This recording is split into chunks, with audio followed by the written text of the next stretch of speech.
They said a cowboy followed a native girl into the forest one autumn evening, and that he never came back.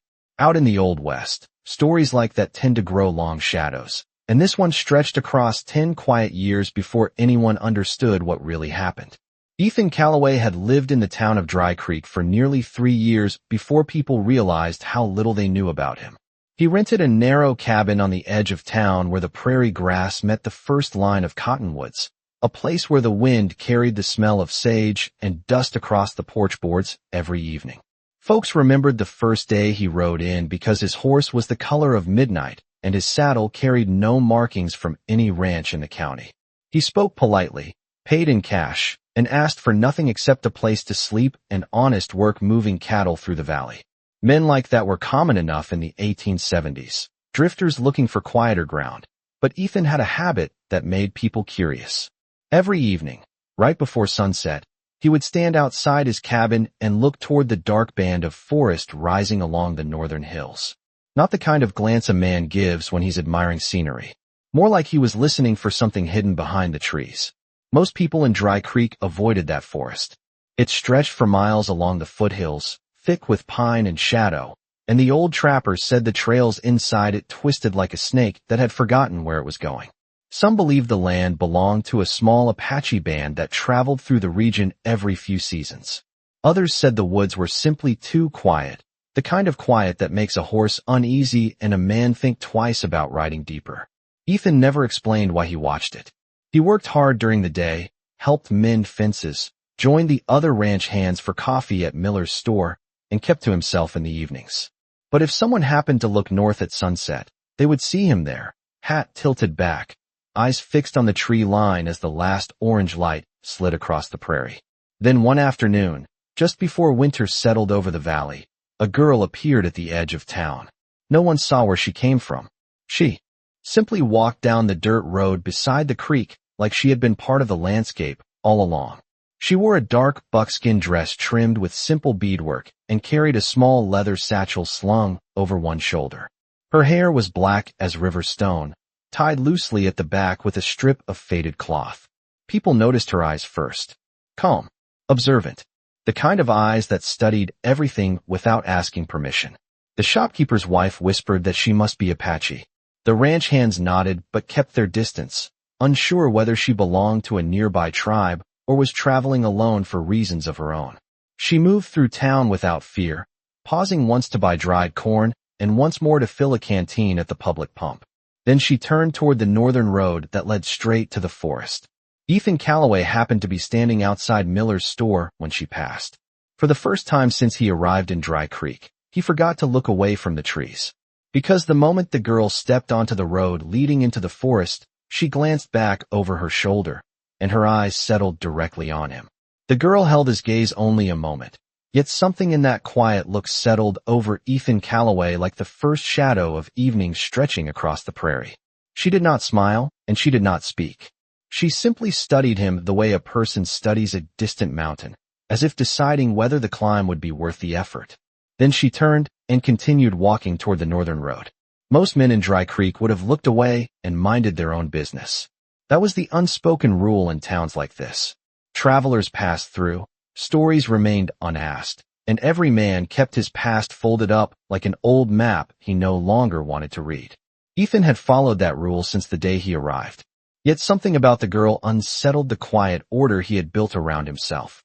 He noticed the way she moved, steady and certain, like someone who already knew every mile of the land beyond the ridge. Her boots made almost no sound against the packed dirt road. The leather satchel at her shoulder shifted gently as she walked, and once the late afternoon sun caught the edge of a silver pendant resting against the front of her dress, that small glint of turquoise stopped Ethan where he stood. He had seen a stone like that once before, years earlier and many miles away, though he had never told anyone in Dry Creek about the long road that brought him here. Inside the store behind him, the ranch hands were arguing about winter feed prices and the coming snow. Someone laughed, a chair scraped across the wooden floor, and the smell of strong coffee drifted through the open doorway. Ethan barely heard it. His attention stayed on the narrow road leading north. The girl was almost at the bend where the cottonwoods thinned and the first shadows of the forest began to stretch across the ground. That forest had always stood there like a quiet boundary between two worlds. On one side lay the open prairie and the scattered ranches that dotted the valley. On the other side waited miles of dark timber, cold streams, and trails that faded into the mountains. Most folks believed that once you passed the first mile of trees, the land no longer belonged to towns or fences. It belonged to older paths and older stories. The girl slowed as she reached the bend. For a moment, she rested her hand against the trunk of a tall cottonwood, as if greeting an old friend. Then she turned her head slightly, not enough for anyone in town to notice, but enough for Ethan to understand. She knew he was watching. The wind shifted across the valley, carrying the scent of pine from the hills and the faint rustle of leaves high above the road. Ethan felt something stir inside him that he had kept quiet for a very long time. It was not fear, and it was not curiosity alone. It felt more like recognition, the strange feeling a man gets when he realizes that a moment he has never seen before somehow feels familiar. The girl disappeared around the bend, swallowed by the first line of trees. The road beyond it was empty again. Ethan remained where he stood for several seconds longer, listening to the soft wind moving through the cottonwoods. Then he stepped off the porch of Miller's store, tightened the strap on his saddlebag, and began walking toward the northern road. The northern road grew quieter with every step Ethan Calloway took away from town. Behind him, Dry Creek continued its ordinary afternoon. The clatter of wagon wheels, the murmur of voices, the familiar rhythm of a place that believed the world ended at the edge of its fences. Ahead of him, the land changed in ways that were harder to explain. The prairie grass thinned and the soil darkened under his boots. Cottonwoods leaned over the narrow road like silent watchmen, their long branches whispering against one another as the wind drifted down from the hills. Ethan walked steadily, his eyes fixed on the bend where the girl had disappeared only minutes earlier. He had not planned to follow her. In truth, he had not planned anything at all. Yet his feet carried him forward with a quiet certainty that surprised even him. The bend came into view sooner than he expected. Sunlight filtered through the leaves above, scattering thin ribbons of gold across the ground. Beyond it stood the first true wall of the forest. Tall pines rose in dense rows, their dark trunks climbing toward a sky that seemed suddenly farther away. The air felt cooler there, touched by the scent of sap and damp earth. Ethan paused just before the shade of the trees. A narrow trail curved inward between the trunks, almost hidden beneath fallen needles and patches of moss. Anyone unfamiliar with the land might have missed it entirely. Yet the trail was not abandoned. Fresh footprints marked the soft ground where the girl had passed. The prints were small but steady, the stride even and unhurried, as though she had walked this path many times before. Ethan studied them for a moment, then lifted his head and listened. The forest held a different kind of silence than the open plains. Out on the prairie, silence meant distance. Here it meant depth. Somewhere deeper among the trees, a stream moved over stone with a faint silver sound. A jay called once from high above and then went still again. Ethan stepped forward into the shade. The temperature dropped a few degrees the moment he passed beneath the first row of pines. Needles softened the ground under his boots, dulling the sound of each step. Sunlight filtered down in narrow beams that shifted gently with the wind.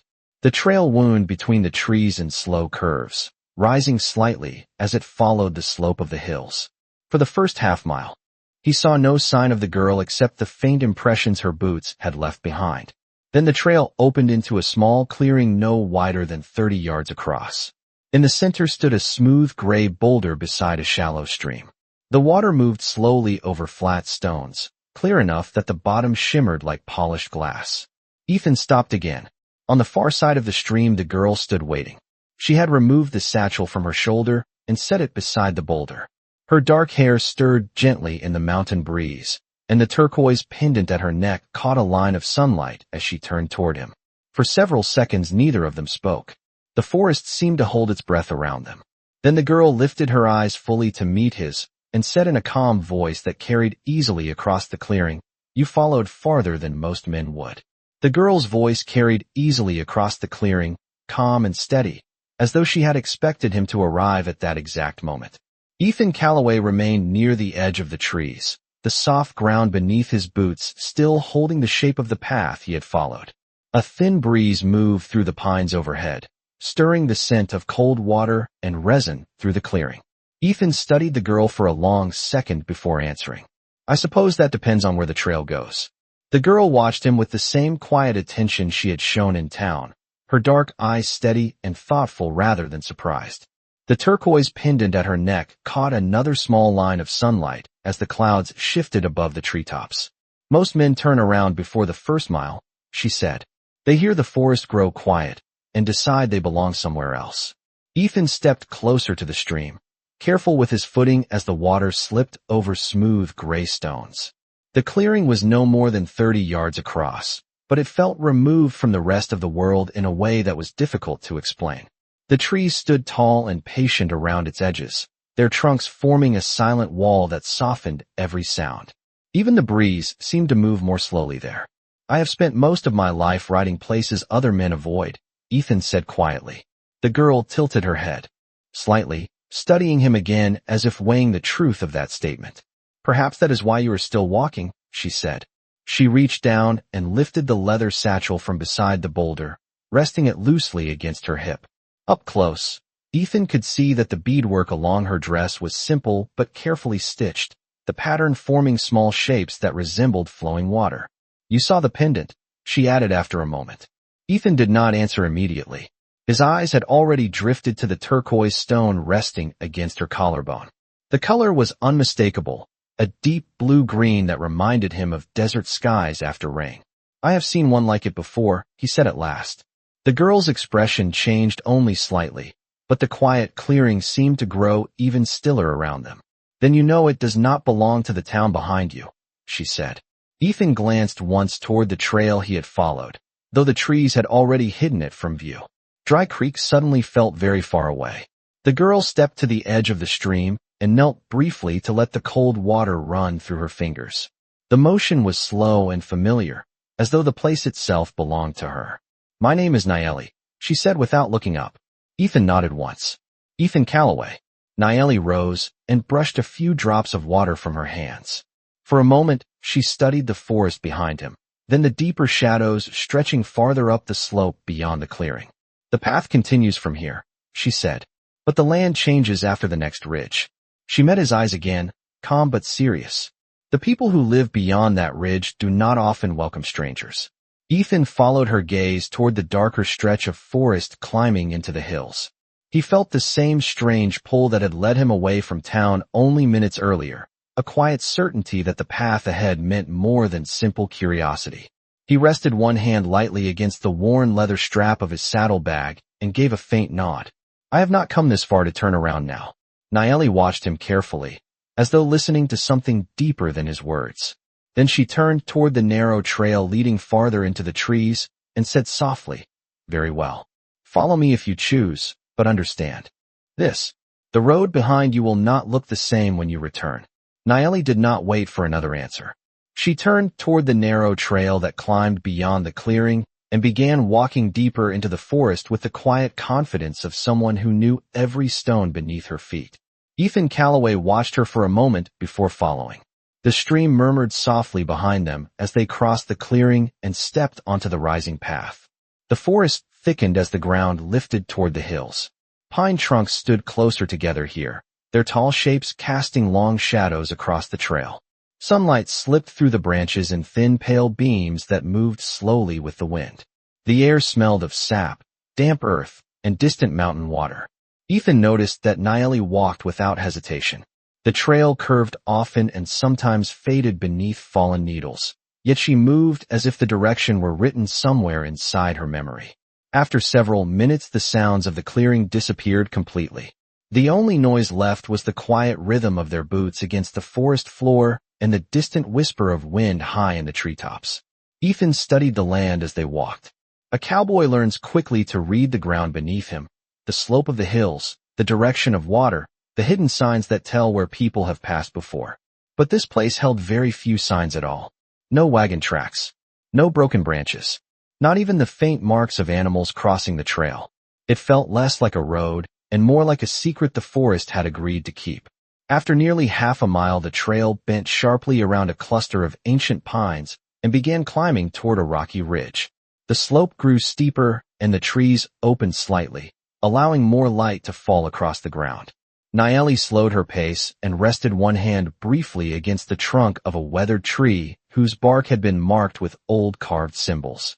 Ethan noticed them immediately. The marks were faded with age, thin lines forming shapes that resembled mountains and flowing water. He did not recognize the language, but he understood what the marks meant. Someone had claimed this path long before Dry Creek was ever built. Naeli glanced back toward him. "The ridge is not far now," she said quietly. "Beyond it the forest belongs to my people." Ethan nodded once. He had expected something like that since the moment he stepped beneath the first row of pines. The deeper they walked, the more the forest seemed to change its character. It no longer felt like empty land waiting to be explored. It felt watched in a patient, thoughtful way, as if the trees themselves remembered every traveler who passed through. They continued climbing until the trail finally reached the top of the ridge. The ground leveled there, opening into a narrow stretch of high forest where the wind moved more freely between the trees. From that height, Ethan could see the valley far behind them through the distant gaps in the branches. Dry Creek lay somewhere beyond the rolling prairie, hidden now by miles of land and shadow. Naeli stopped at the edge of the ridge and studied the path that continued downward on the other side. Her expression remained calm, but her voice carried a new weight when she spoke. "Once we pass this ridge, the choice will no longer belong only to you." Ethan followed her gaze into the darker forest beyond. The trail ahead disappeared into deeper shade where the trees grew taller and the land dropped toward unseen valleys. He adjusted the strap of his saddlebag and gave a small, thoughtful nod. "I have ridden far enough in my life to know that some roads are meant to change a man." Naeli held his eyes for a moment longer, as though measuring the truth in his words. Then she turned and began descending the far side of the ridge, and Ethan Calloway followed her into the deeper forest where the old paths of the land were still remembered. The forest on the far side of the ridge felt older than the land Ethan Calloway had crossed to reach it. The trees stood taller and closer together, their trunks rising like dark pillars toward a sky that could barely be seen through the heavy canopy above. Sunlight filtered down only in thin, shifting threads that moved slowly across the moss-covered ground. Naeli walked ahead of him with the same calm certainty she had shown since the clearing, her steps light and deliberate as the narrow trail descended into the valley beyond the ridge. The air carried a different scent here, colder and touched by the faint smell of mountain water, and wood smoke drifting from somewhere far ahead. Ethan noticed that smell first. It was subtle, almost hidden beneath the scent of pine, but it did not belong to an empty forest. Someone lived somewhere beyond the trees. The trail continued downward for nearly half a mile before the land leveled into a quiet basin where the forest opened just enough for a thin stream to wind through the valley floor. The water moved gently between smooth stones, reflecting small pieces of sky through the branches above. Naeli slowed as they approached the stream and stepped carefully across the stones that formed a natural crossing. Ethan followed a few steps behind, his boots touching the same places where her feet had already passed. On the far side of the stream, the forest shifted again. The trees were spaced farther apart, and the ground showed faint signs that people had walked this way many times before. The path widened slightly and curved toward a group of tall cottonwoods standing along the edge of the valley. Naeli stopped beside one of the trees and rested her hand against the pale bark. Her eyes moved slowly across the valley, as if she were listening to something carried by the wind. Ethan waited without speaking. After a moment, he began to notice small details he had not seen earlier. A narrow strip of woven grass tied to one branch high above the trail. A circle of stones arranged beside the path where a small fire had once burned. These were not the careless marks of travelers passing through. They were quiet signals placed by people who understood the land well enough to leave only the lightest trace behind. Naeli finally turned toward him. "We are close now," she said softly. "My people know this forest the way ranchers know the shape of their pastures. They have seen us since we crossed the ridge." Ethan nodded slowly. The idea did not surprise him as much as it might have earlier in the day. The forest had felt aware of them for miles now, as if unseen eyes had been following every step. "Are they watching us now?" he asked. Naeli gave a faint, thoughtful smile. "Of course." Ethan looked across the quiet valley again, studying the spaces between the trees. For several seconds, he saw nothing at all. Then the forest shifted in a way that was almost impossible to describe. A figure stepped quietly from behind a distant cottonwood, then another farther up the slope where the trail curved between the rocks. They did not move like men trying to hide. They moved like men who had been standing there long before Ethan arrived. Nayeli remained calm as she watched them appear. Her voice carried the same steady tone when she spoke again. These are the first of the Watchers. They will decide whether you walk farther with me or return to the world you came from.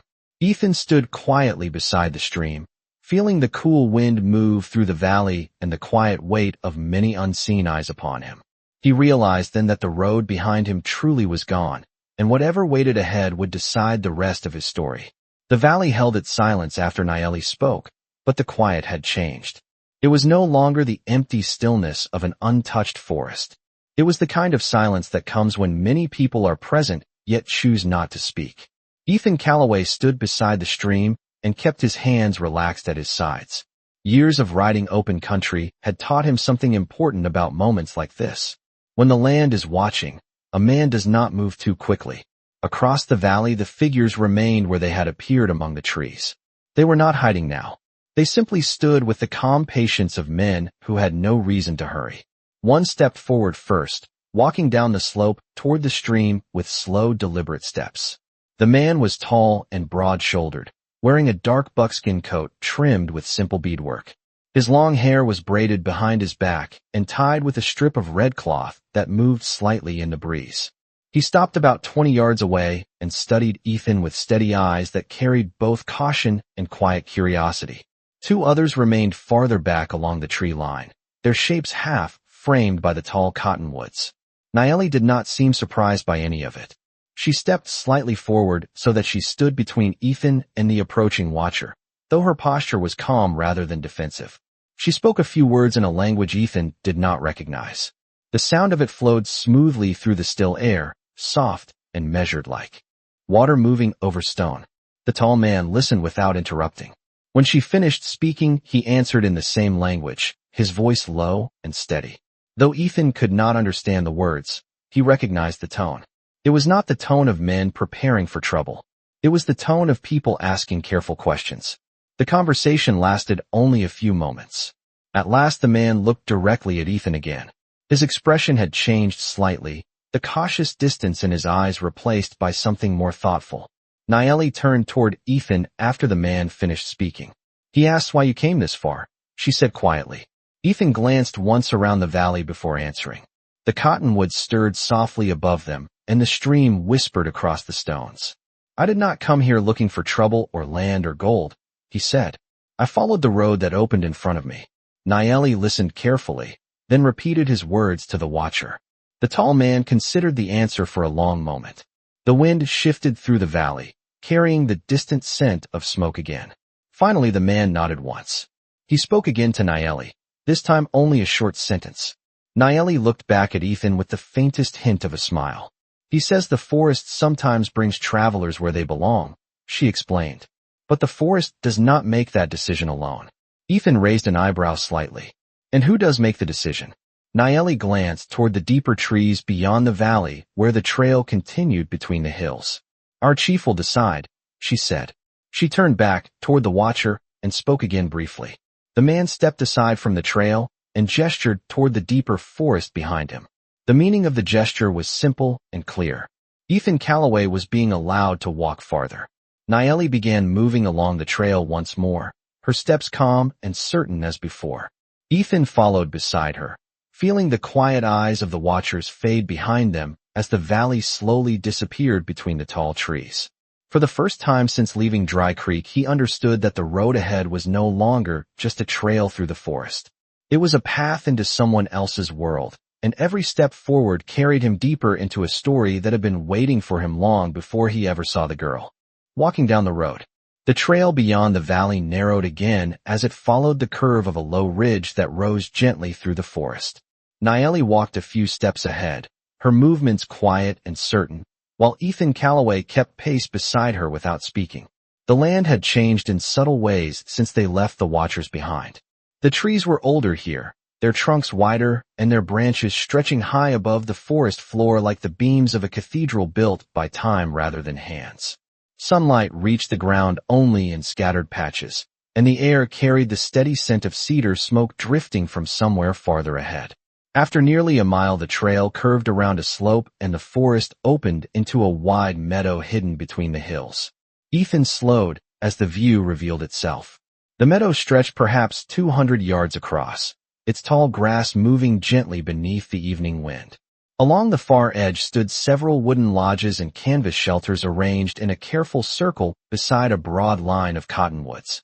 Thin columns of smoke lifted into the fading sky from small cooking fires, and the quiet sounds of daily life drifted across the meadow like distant music. Children ran near the water's edge of a small pond that reflected the sky in pale silver light. A pair of horses grazed calmly near the edge of the trees, their reins loosely tied to a fallen branch. The entire place carried the feeling of a home that had existed long before the town of Dry Creek ever appeared on the prairie. Nayeli stopped at the edge of the meadow and looked back toward Ethan. Her expression was calm but thoughtful. "This is where my people live when the seasons bring us to this valley," she said softly. Ethan studied the scene without speaking. The peaceful order of the camp surprised him in a quiet way. It did not feel hidden or defensive. It felt settled, like a place that trusted the land around it. As they stepped forward into the grass, several people noticed their arrival. Conversations paused. A few elders standing near one of the fires watched them with calm, observant expressions. No one rushed forward and no one showed alarm. Instead, the quiet attention of the camp followed them as Nayeli led Ethan toward the center of the meadow. At the far side of the fire circle, an older man sat beside a low wooden bench beneath the shade of a cottonwood tree. His hair was silver and long, tied behind his back with a leather cord. The lines of his face carried the calm patience of someone who had seen many seasons pass across the same land. When Nayeli approached, she spoke to him in the same flowing language Ethan had heard earlier. The older man listened carefully, his dark eyes shifting once toward Ethan before returning to Nayeli as she finished speaking. For several moments the chief remained silent, studying the stranger who had followed a path few outsiders ever found. The wind moved softly through the meadow grass while the evening sun lowered behind the distant hills. At last the chief rose slowly to his feet and stepped forward. When he spoke, his voice was calm and steady, carrying the quiet strength of someone who did not need to raise it to be heard. "You walked a long road to stand here today, Ethan Calloway." Ethan felt a small moment of surprise at hearing his name spoken so easily. The chief studied him with thoughtful eyes. "The forest told us you were coming before you ever crossed the ridge. Now the land wishes to know one thing." Ethan waited quietly. The chief looked toward the trail that led back through the forest, and then toward the valley beyond the hills. "Will you return to the world behind you, or will you stay where this road has brought you?" The chief's question settled over the meadow like the last light of sunset spreading across the hills. Ethan Calloway stood quietly for a moment, feeling the soft wind move through the tall grass around the camp. Behind him the forest waited in deep shadow, the long trail stretching back across the ridge and through the miles of trees that led toward Dry Creek.